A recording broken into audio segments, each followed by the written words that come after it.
Hey trackies, welcome back to another video here on TXT Track Time. Please remember to like the video and also subscribe to the channel. In one of the weirdest, most disgusting, most despicable, nasty, and also absolutely shocking twists I've ever seen, the head of BBC Sport is now comparing Jamaican women and Ethiopian women to men. Yes, I did not stutter. They're now making a comparison with black women competing in sports and dominating sports to men that are trying to compete as women in sports and not just sports, sorry, in female sport as the same thing.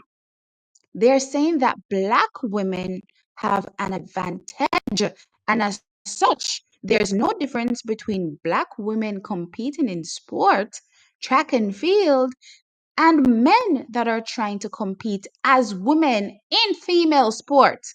Yes, they're saying there is no different. So to in order to push their sick narrative and their sick agenda, they're now comparing black women that compete in female sports to men that are trying to compete in female sports and saying it's all the same.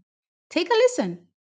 The thing I take the most offence to, and this is very serious, and this needs to be dealt with by the BBC, and this is why I wrote to Tim Davie. In that article, he compared males that are identifying as women in women's sport to Jamaican and Ethiopian females being allowed to compete. What? That is a racist comment. Hang on, just Sharon, just explain that again. What did he do?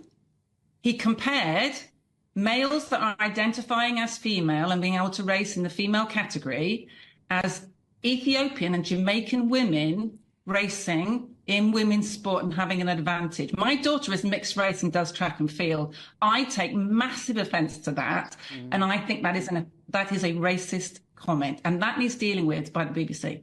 So what he's suggesting is that black women will have a physiological advantage over white women, and therefore they have more in common with a man who's transitioned to being female. And he's head of BBC Sport. Yeah, and the thing is, you know, what's ridiculous, Andrew, is the category isn't colour, the category isn't where you come from, the category is sex. It's sex, it's biology. So this is the category. And no woman I know of has any problem where anyone comes from in the world. They just want to raise people with the same biology.